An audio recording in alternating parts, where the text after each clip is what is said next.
ఇక గౌరీదేవి యొక్క మాట ప్రకారం బృందాదేవి యొక్క శీలం అపహరించబడితే అప్పుడు జలంధర యొక్క శక్తి సర్వశక్తులు నశిస్తాయి అని చెప్పింది కాబట్టి బృందాదేవి యొక్క శీలాన్ని ఎవరు అపహరించాలి? మహావిష్ణువు. ముగ్గురు 3 పనులు ఏర్పాటు చేసుకున్నారు. త్రిమూర్తులు ముగ్గురు ఏకమై ఆ జలంధరుని చంపడానికి ప్రయత్నం చేశారు. ముగ్గురు 3 పనులు అప్పగించుకున్నారు. అప్పుడు జలంధరుని వేషంలో వచ్చాడు ఈ యొక్క మహావిష్ణువు. మహావిష్ణువు ఎలాంటి వాడయ్యా? ఆయన ఎటువంటి రూపాలు ఉన్నాయి స్వామికి? ఆ మహావిష్ణువుకి ఎన్ని రూపాలు ఉన్నాయి? దివ్యదేవుడు దిగపరాజ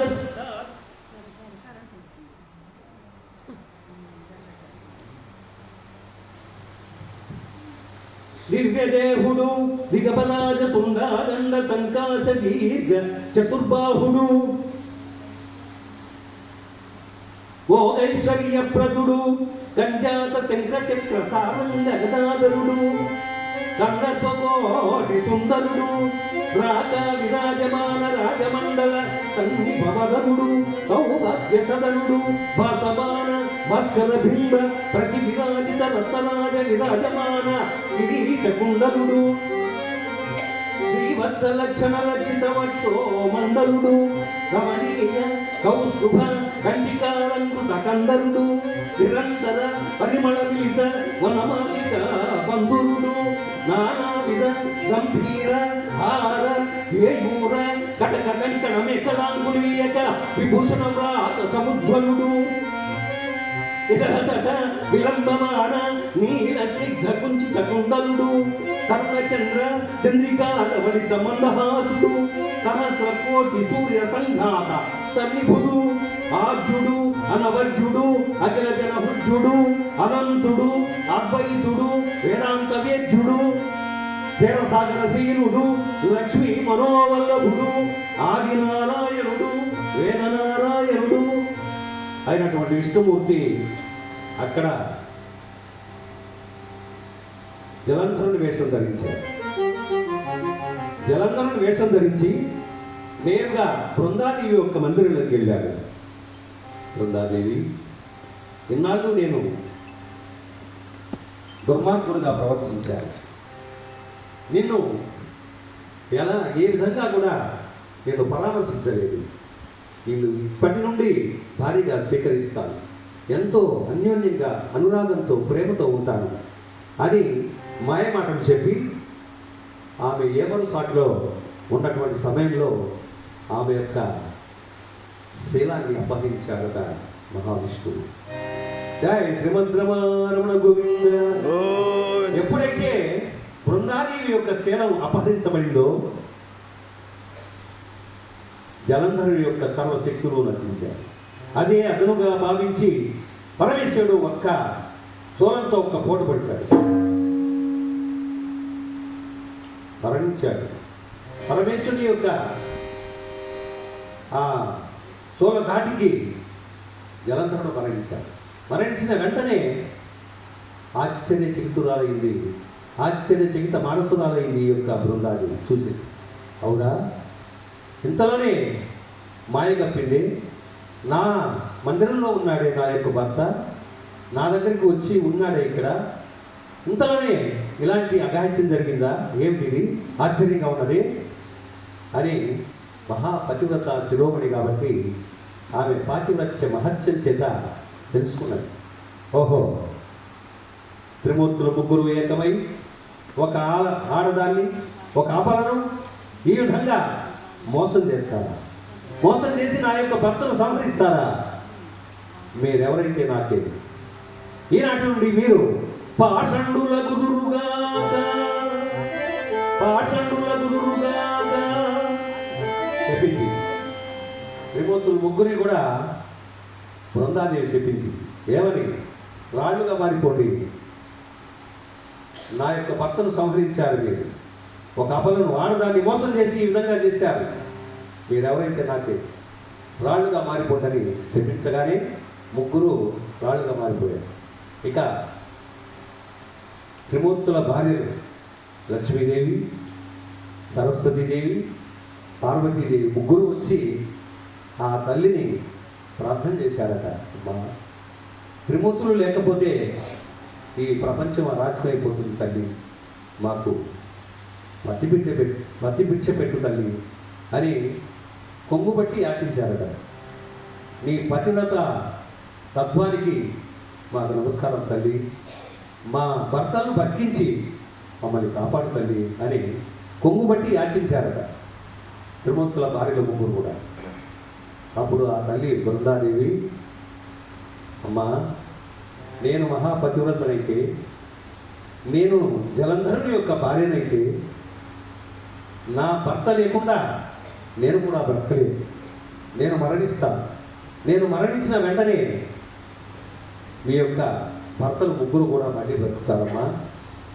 నా యొక్క పాతివ్రత్య మహత్యాన్ని తెలియజేయడానికి మళ్ళీ మీ భర్తలు పునర్జీవితులు అవుతారు, మీరు బాధపడకండమ్మా అని జలంధరుని యొక్క కళేబరాన్ని, తన భర్త యొక్క కళేబరాన్ని తన తొడ మీద పెట్టుకొని బాధపడుతూ ఉన్నదట ఆ యొక్క బృందాదేవి.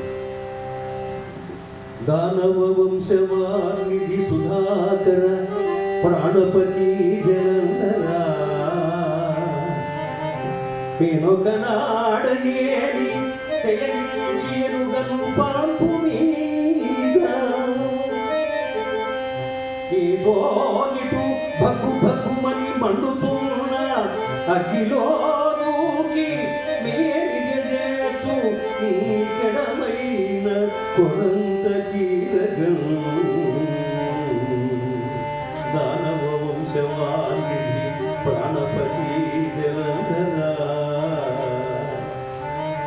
జలంధరా.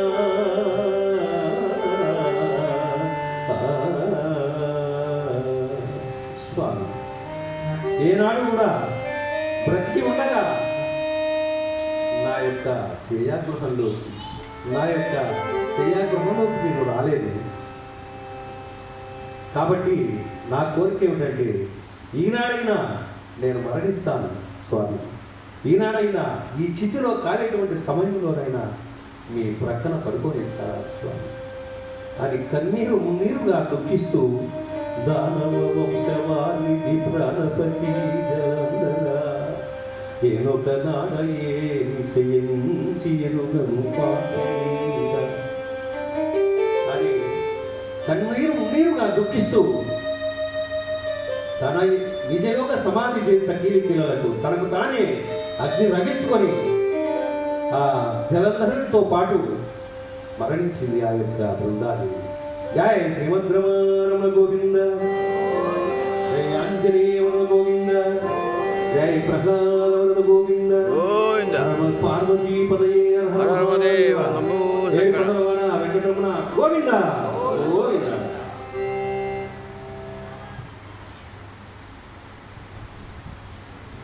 బృందాదేవి మరణించగానే అక్కడ ఉన్నటువంటి త్రిమూర్తులు ముగ్గురు కూడా బ్రతికారు. బ్రతికిన వెంటనే పార్వతీ అమ్మవారు బృందాదేవి మరణించినటువంటి ప్రదేశంలో కొన్ని విత్తనాలు జరిగిందట.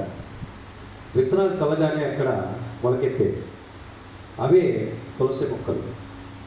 ఆ తులసి మొక్కల యొక్క మహత్యాన్ని తెలియజేశాడు శ్రీ మహావిష్ణువు. యన్మూలే సర్వతీర్థాన్ని, యన్మధ్యే సర్వదేవతా, యదగ్రే సర్వవేదాచ తులసీం త్వాం నమామి అన్నాడు మహావిష్ణువు. అంటే ఈ తులసి ఎవరో కాదు, పూర్వజన్మలో లక్ష్మీదేవి యొక్క చెలికత్తె. అక్కడ లక్ష్మీదేవి లేనటువంటి సమయంలో నా మందిరంలోకి వచ్చింది, నన్ను కోరుకున్నది. అందుకని ఆ యొక్క లక్ష్మీదేవికి ఆగ్రహం కలిగింది. తెలుసుకొని, నేను లేని సమయంలో నా భర్తను వాంఛించావు దుర్మార్గురాల, మోసాలకు, కలహాలకు, మోసాలకు, దుర్మార్గాలకు ఆలవాలమైనటువంటి ఆ రాక్షస వంశంలో నీవు జనిస్తూగాక అని శపించింది లక్ష్మీదేవి. ఆ లక్ష్మీదేవి యొక్క శాప కారణంగా రాక్షస వంశంలో జనించింది యొక్క బృందాదేవి. అంతేగాని ఆమె మహాపతివ్రత శిరోమణి, పతిత కాదు, మహాపతివ్రత శిరోమణి బృందాదేవి అని నిరూపించాడు ఈ యొక్క మహావిష్ణువు. యన్మూలే సర్వతీర్థాన్ని, తులసి మొక్క యొక్క మొదళ్లలో నీళ్లు పోసి పసుపు కుంకుమ రాసి భక్తి శ్రద్ధలతో ఎవరైతే పూజిస్తారో అటువంటి వారు సర్వతీర్థాల్లో స్నానం చేసినటువంటి ఫలితం కలుగుతుంది. యన్మధ్యే సర్వదేవత, తులసి మొక్క యొక్క మధ్య భాగంలో పసుపు కుంకుమ రాసి ఎవరైతే భక్తి శ్రద్ధలతో పూజిస్తారో సర్వదేవతల్ని పూజించిన ఫలితం కలుగుతుంది. ఎవరైతే దగ్గరే సర్వవేదాచ, తులసి మొక్క యొక్క కొన భాగంలో ఆకులకు పసుపు కుంకుమ రాసి భక్తి శ్రద్ధలతో పూజిస్తారో అటువంటి వారు సర్వ వేదాలను చదివినంత ఫలితం కలుగుతుంది. అందుకని ఈ విధంగా తులసి మొక్కను పూజించండి అని లోకానికి అంతటికి కూడా తెలియజేశాడు. తులసి మాల అంటే మహాప్రీతికరం మహావిష్ణువుకి. యన్మూలే సర్వతీర్థాని యన్మధ్యే సర్వదేవతా యదగ్రే సర్వవేదాచ తులసేం త్వాం నమామ్యహం అని లోకానికి అందరికీ తెలియజేసి తన నివాసానికి వెళ్ళిపోయారు. అటువంటి మహాపతివ్రత శిరోమణి బృందాదేవి ఈ యొక్క భూలోకంలో అందరూ కూడా ముత్తైదువులందరూ కూడా తులసి మొక్కను పూజ చేస్తూ ఉన్నారు. ఎవరైతే భక్తి శ్రద్ధలతో ఈ కథను విన్నారు ఆడపడుచులందరికీ కూడా 7 జన్మల వరకు వైధవ్యం సంప్రాప్తించదు. శ్రద్ధాభక్తులతో ఎవరైతే విన్నారో వారందరికీ కూడా ఆ మహావిష్ణువు యొక్క పరిపూర్ణమైనటువంటి అనుగ్రహం కలుగుతుంది.